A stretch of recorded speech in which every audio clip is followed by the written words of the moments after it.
سندھ میں ایک بہت بڑا پروپیگنڈا کے لیں، محاذ کے لیں، مسئلہ کے لیں، وہ ہے اجرک والی نمبر پلیٹ. آپ کو اس کے اوپر بڑا شدید رد عمل آتا ہے.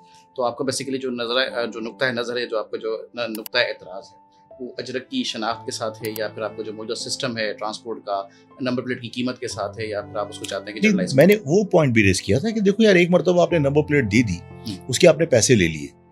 اگر اب آپ اپنی ضرورت کے مطابق اس میں کوئی تبدیلی کر رہے ہیں تو حکومت یہ کہے کہ بھائی وہ پرانی نمبر پلیٹ جمع کرا دیجیے، نہیں لے لیجیے، آپ اسے پیسے مت لیجیے. ایک بات تو میرا مطالبہ یہ تھا. دوسرا یہ تھا کہ دیکھیے بھٹو نے سندھ کو 2 لسانی صوبہ ڈکلیئر کیا تھا. ٹھیک ہے، 72 میں جب ممتاز بھٹو نے لسانی زبان کی بنیاد پر فساد کروایا تھا، تو ظاہر مہاجروں نے اپنی اتحاد کا مظاہرہ کیا. رئیس امروی صاحب کا قطع جو ہے وہ اس نے لوگوں کو گرما دیا کہ یہ اردو کا جنازہ ہے، دوم سے نکلے، لوگ باہر نکل آئے. تو اس وقت پھر بھٹو نے باقاعدہ لسانی ایگریمنٹ کیا تھا، لسانی معاہدہ، جس میں رئیس امروی صاحب شامل تھے، شاہ احمد دونانی صاحب شامل تھے، پروفیسر غفور صاحب شامل تھے. لسانی معاہدہ ہوا تھا باقاعدہ کہ سندھ 2 لسانی صوبہ ہے. اربن سندھ کے 40% آپ نے رکھا تھا کوٹا، اور رورل سندھ کا 60% رکھا تھا.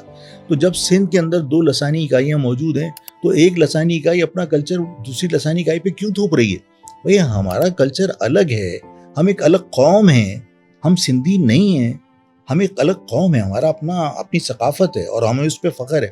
میں اس کی ثقافت کیوں اپنا لوں؟ عادل، ایک مرتبہ بھٹو کے دور میں گئے چون لائی تھے غالباً، تو اس کے جو حامد میر کے والد تھے وارث میر، انہوں نے ان سے کہا کہ آپ ہمارے لیے کوئی بہت اچھی بات پاکستان کے لیے کہی. انہوں نے کہا نہیں، میں نہیں کہہ سکتا. بہت انکساری سے انہوں نے منع کر دیا. بہت اصرار کرنے پہ انہوں نے ایک بات کہی کہ فوجیں جو ہے وہ سرحدوں کی حفاظت کر سکتی ہیں، قوموں کی نہیں.